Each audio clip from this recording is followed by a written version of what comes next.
população chega a 8 bilhões em 2022. O que chama a atenção nesse gráfico primeiro? O que chama a atenção é essa curva aqui. Porque uma coisa é a gente chegar e falar que a população mundial chegou a 8 bilhões de pessoas. Outra coisa é a gente chegar e observar o crescente. A gente tem que entender que até 1802 é o ano em que a população mundial de seres humanos vai bater o seu primeiro bilhão. Então, apesar da gente ter aí mais de 250 mil anos perambulando enquanto espécie, o número de indivíduos até 200 anos atrás não tinha chegado ao seu primeiro bilhão. E para chegar ao seu segundo bilhão, levou somente 123 anos. E de 7 para 8 bilhões, levou 11 anos. Então, a gente tem uma curva aqui muito expressiva que chama a atenção. Esse gráfico aqui, ele nos dá algumas evidências de que, a partir do século XIX, a população mundial começou a sofrer alguma transformação que vai fazer esse crescimento abrupto. Mas principalmente no século XX. Aqui vemos uma tendência de crescimento, lá dos séculos XV e XVI. Aí a gente chega no século XVII, a tendência continua. No século XVIII a tendência continua, mas aqui no meio do século XVIII já tem uma guinada para cima. No início do século XIX tem mais uma guinada para cima. E no século XX há o que a gente chama de variável em taco de hóquei. Sabe o taco de hóquei? O jogo de hóquei, né? Que você tem que acertar o disco dentro do gol, no gelo, patinação no gelo e tudo mais. O taco de hóquei, ele tem esse formato, né? Ele vem meio inclinado e no final ele dá uma inclinada maior, que é a parte que você dá a tacada no disco. E esse taco de hóquei, ele geralmente traz algum fenômeno que explica essa mudança brusca de tendência de crescimento do fenômeno analisado aqui.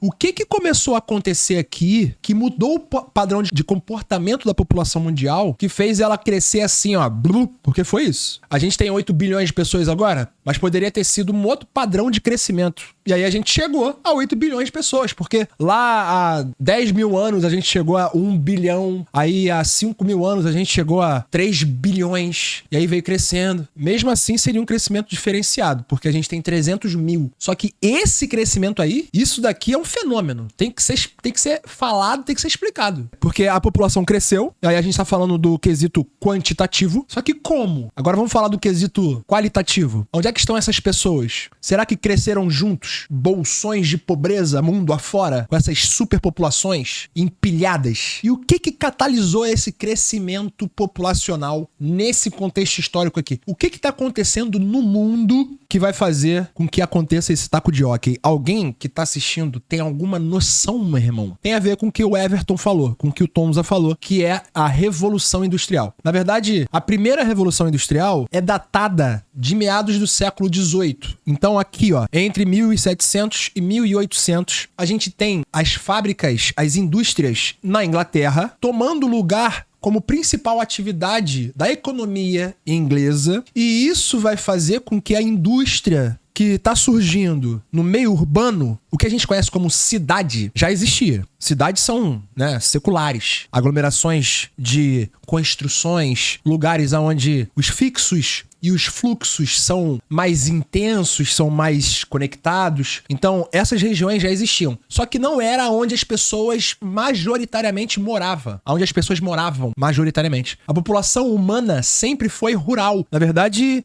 foi nômade até 10 mil anos atrás. Entre 12 e 10 mil anos a gente fez a Revolução Agrícola e a gente se sedentarizou. E aí começam a surgir as grandes aglomerações humanas. Só que mesmo assim eram aglomerações humanas rurais. Dentro dessas aglomerações humanas começaram a surgir núcleos urbanos, as urbes. Quando que existe uma atração muito forte para que aconteça o que o Everton falou na sua primeira mensagem, chamado movimento êxodo rural, saída do campo para a cidade. Essa saída, ela acontece de forma muito lenta e espraiada ao longo do tempo, mas quando começa a surgir emprego adoidado na cidade, justamente porque surgiram as fábricas, aí a galera começa a migrar muito, muito. Obviamente, a gente também vai ter a dificuldade, a baixa proposital na qualidade de vida das pessoas no campo. Por exemplo, na Inglaterra houve o cercamento dos campos. As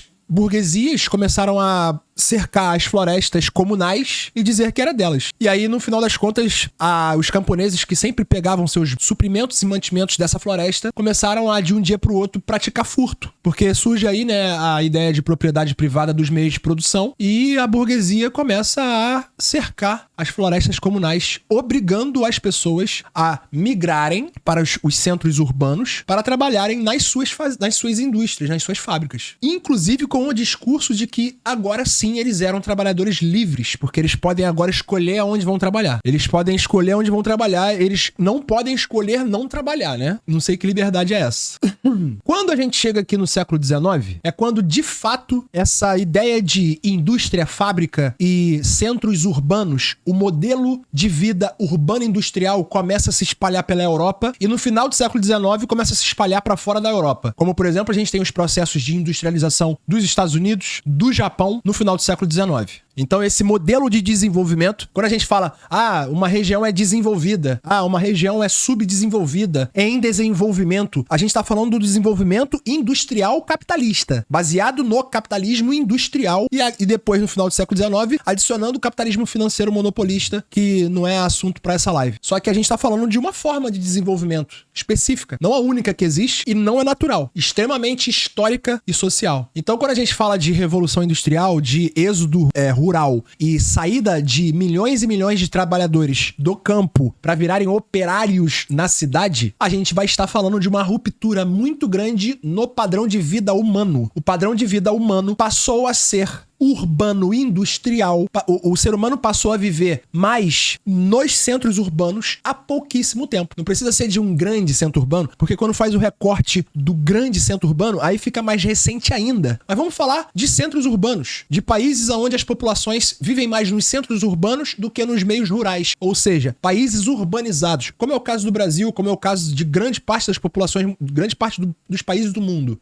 Isso é extremamente recente na nossa história. E isso causa uma mudança de perfil de população. E eu vou provar pra vocês agora. Mas olha só que interessante. Antes de a gente chegar no spoiler, no plot twist da parada, que é falar por que a gente chegou a 8 bilhões de pessoas. Vocês estão vendo esse gráfico aqui, né? Perfeito. Agora olha esse gráfico aqui. Gráfico de inserção de CO2 na atmosfera. Pegando o que eles chamam de período pré-industrial, o que os cientistas hoje chamam de período pré-industrial, que vai até aqui, ó, 1850, 1900. E aí a gente pega a temperatura da Terra nessa época, ou, no caso desse gráfico, a quantidade de partículas por milhão, partes por milhão, de CO2 concentrado na atmosfera, e isso tem como medir através de testemunho de gelo e outras formas, outros métodos. Existem métodos para isso acontecer, não é aleatório, esses gráficos não são aleatórios. E aí, a temperatura e a concentração de CO2 na atmosfera a gente usa como base para auferir o resto. E aí a gente usa como base. Quando vocês veem em algum lugar, a gente, no Acordo de Paris, em 2015, colocou como meta o aumento de 1,5 graus Celsius acima dos níveis pré-industriais. Quer dizer que você pega o valor de referência da média térmica da Terra, aqui, ó, entre 1850 e 1900, e a partir daqui a gente vê que tem um crescimento absurdo de CO2 na atmosfera. Isso não quer dizer que a atmosfera nunca teve essa quantidade de CO2 que tem agora. Isso não quer dizer que essa variação nunca houve na história da Terra, mas o que é fato é que é novo na história humana. Principalmente na história humana, que começou a medir o que a gente chama de série histórica. Desde que a gente começou a medir, essa curva de CO2 na atmosfera nunca aconteceu nessa velocidade, com essa curva, o taco de hóquei. O padrão taco de hóquei nunca aconteceu. E acontece quando? Acontece aqui, ó, no início do século XX. E aí eu vou voltar pro gráfico anterior. Não sei se vocês perceberam onde eu quero chegar. No início do século XX, a gente tem um crescimento absurdo de população mundial. Então, no início do século XX, está acontecendo alguma coisa. Alguma coisa que começou antes, mas foi catalisada ali na meiuca do século XX. O que aconteceu na meiuca do século XX? Tem a ver com industrialização, mas não é qualquer industrialização, porque a gente sabe, eu acabei de falar, industrialização da Inglaterra começa aqui, ó, meio do século XVIII. Industrialização da Europa vai se espraiar aqui, ó, pelo século XIX. Industrialização dos Estados Unidos e do Japão vão ser aqui, ó, final do século XIX. Quem é que vai se industrializar aqui no pós-guerra? Porque no início do século XX, até 1940, o mundo tá parado por conta de duas grandes guerras e por conta da quebra da Bolsa de Valores de Nova York em 29. Então é um período específico que tem que ser estudado em outro momento. Mas logo no período pós-guerra, num período em que o capitalismo ele vai se reinventar, né? O capitalismo baseado no liberalismo econômico vai dar lugar ao capitalismo keynesiano, o capitalismo onde o Estado é muito forte. E isso vai servir para diversos países que até então não tinham desenvolvido seus parques industriais, vai permitir que desenvolvam. Como, por exemplo, o país que vocês nasceram. O Brasil, ele vai se industrializar e se urbanizar nesse momento aqui. No momento em que a gente tem uma curva absurda para cima de incremento de CO2 na atmosfera. Porque não é só o Brasil. São vários países mundo afora. A gente tem vários países que até então eram considerados países de terceiro mundo, subdesenvolvidos, países agrários. O Brasil só vai começar a se industrializar com quem? Com Getúlio Vargas. Mas vai começar a se industrializar assim, ó, de forma feroz,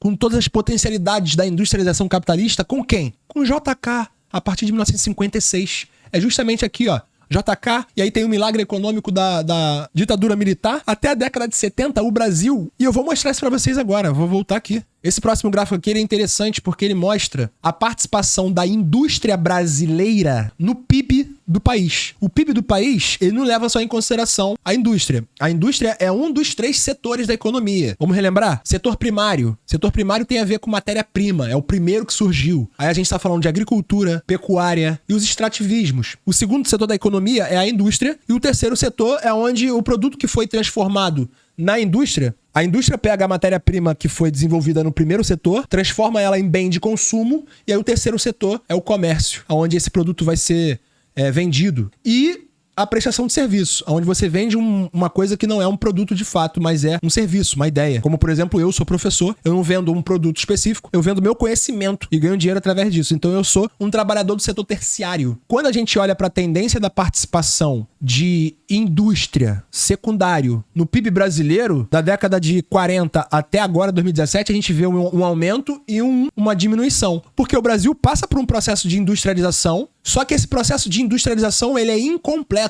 Além de ter sido rápido, tardio e concentrado, ele é incompleto. E aí vai fazendo com que a gente tenha uma reprimarização da economia, no sentido de o governo começa a investir mais no setor primário, porque o Brasil é um celeiro do mundo, porque o Brasil é a fazenda do mundo, e começa a dar cada vez menos moral para o setor secundário, o que teoricamente nos emanciparia enquanto país, porque nós produziríamos nossos próprios produtos. E aí a população que migrou para a cidade para trabalhar na indústria, essa indústria começa a ir embora, começa a falir, começa a ter menos participação no PIB, essa população só tem um setor terciário para trabalhar. Tanto que há uma reprimarização da economia no sentido de investimento público e há uma hipertrofia do terciário no sentido de participação da população economicamente ativa, dos trabalhadores. Quantas pessoas vocês conhecem, vocês que estão me assistindo aqui, quantas pessoas trabalham no setor primário? Quantas pessoas são agricultoras, pecuaristas ou extrativistas? Quantas pessoas que vocês conhecem que trabalham no setor secundário? Quantas pessoas vocês conhecem que trabalham no setor da indústria? É peão de fábrica ou é gerente em alguma indústria?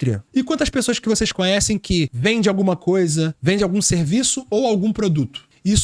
Essa é a história brasileira. E aí, quando a gente vê que há um crescimento de industrialização aqui no Brasil, eu tô falando de Brasil, tô falando de México, tô falando de Argentina, tô falando de Indonésia, tô falando de Coreia do Sul, tô falando de Hong Kong. Tem vários países que vão se industrializar, que vão continuar seus processos de industrialização e vários países que vão se industrializar nesse contexto de pós-guerra, um contexto de rearranjo do capitalismo. Então a gente tem um incremento de CO2 muito maior nessa parte, nesse momento. Olha só a taxa de urbanização do mundo entre 1950 e 2050. Ou seja, com uma projeção já. Mas essa projeção é estatística, então dá pra fazer, com os números que tem, a galera consegue fazer projeção. E em 1950, o mundo tinha 30% da população vivendo em núcleos urbanos. Em 2016, passou de 50%. Então, o mundo se urbanizou, passou a ter mais de 50% da população vivendo em áreas urbanas em 2008. Essa é a data. Em 2016 já tinha mais. E a projeção é que isso cresça e a gente chegue em 2050 com quase 70% da população mundial vivendo em áreas urbanas, sejam elas pequenininhas, médias ou em grandes metrópoles, megalópolis, megacidades, cidades globais, como é o caso da minha, o Rio de Janeiro. Olha a população urbana e rural do Brasil. O Brasil, ele vai ser um país que vai se urbanizar muito antes da taxa de urbanização mundial. O mundo só vai se urbanizar em 2008. Por quê? Porque ainda tem muitos países em que a população não migrou, não fez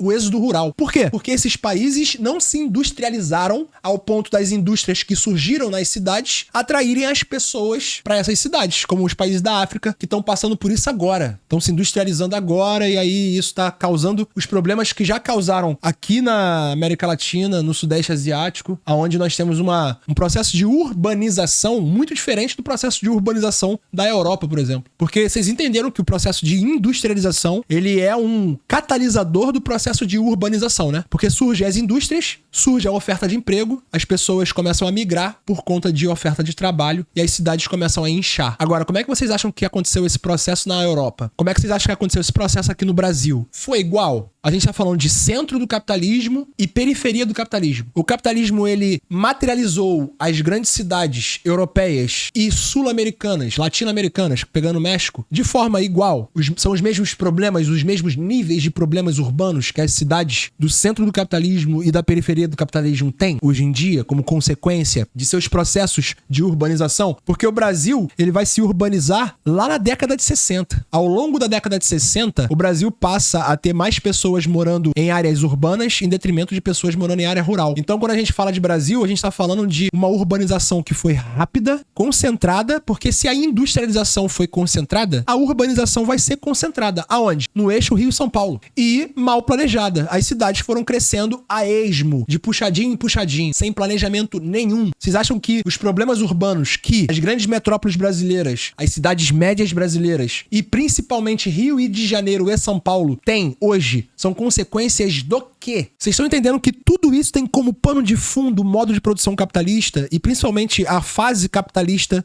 da indústria, do capitalismo industrial, que vai surgir nas cidades, vai começar a piorar a qualidade de vida das pessoas no campo de propósito para fazer as pessoas migrarem, para trabalharem, para servirem de mão de obra como peão de fábrica, para cada vez mais essas fábricas venderem, produzirem, venderem e encherem o bolso da burguesia, que é a classe que começou a tomar conta aí na primeira Revolução Industrial, né? Cada vez mais. Então, quando a gente olha isso, a gente pode chegar agora no auge da nossa live. Para a seguinte. Esse daqui é o gráfico que a gente chama de gráfico da transição demográfica, que mostra os 5 estágios da transição demográfica. O que é a transição demográfica? É o caminho que as populações dos países já percorreram, estão percorrendo ou vão percorrer quando adotam o modelo de desenvolvimento industrial capitalista adotado pela primeira vez na Inglaterra. Aqui nós temos 3 variáveis: a natalidade, a mortalidade e a população total. A natalidade está alta no estágio 1. O estágio 1 é conhecido como crescimento estável ou lento, porque a natalidade está alta, mas a mortalidade também. Então entra muita gente nova na população e morre muita gente, a galera morre cedo. Então a troca é muito grande. E aí, obviamente, analisando a população dividida em crianças e jovens, adultos e idosos, essa população vai ter muito mais crianças. Essa população, ela vai ser jovem, vai ser a população da pirâmide que a gente chama de pirâmide clássica. Pirâmide de uma população que é rural. E quando a gente entende como é que funciona a vida rural, a gente entende por que essa população se comporta desse jeito. É interessante para a família ter muitos filhos, porque os filhos viram mão de obra cedo na lavoura. Com 4, 5, 6 anos de idade, o moleque já vai trabalhar com o pai na lida, já vai pra lida. E a menina começa a cuidar da casa com a mãe. Então, ter 20 filhos, 15 filhos, é normal no meio rural. E como a população até outro dia, ela era, população mundial falando, ela era estritamente rural, era normal pra população mundial. Então a gente tem um crescimento natural, assim, há um leve crescimento, um crescimento tranquilo nesse primeiro estágio. Aí vamos supor que essa população passe por um processo de... O país que essa população habita passe por um processo de industrialização. O que essa população vai fazer? Ela vai migrar. Ela vai fazer o êxodo rural. E aí o que vai acontecer com as taxas de natalidade e mortalidade? A taxa de natalidade, a princípio, vai se manter alta. Vocês estão vendo que se manteve alta, né? Por quê? Porque ter muitos filhos sempre foi a cultura humana. E você não muda a cultura humana de uma hora para outra. Ninguém que migrou para a cidade, ou até mesmo pessoa que nasceu na cidade já, mas ainda tem uma relação muito grande com a sua mãe ou o seu pai que veio do campo, que tem ainda a ideia de ter muitos filhos. Não é de uma hora para outra que as famílias começam a diminuir. Isso é um processo gradual, demanda algumas gerações. A ordem urbana, a forma de vida urbana é diferente da forma de vida rural. Só que isso não é de uma hora para outra. A humanidade não teve esse start. É uma coisa natural. E aí se mantém a natalidade alta. O que cai de uma hora para outra? A mortalidade. Ou seja, a expectativa de vida aumenta, a mortalidade cai. Expectativa de vida e mortalidade são inversamente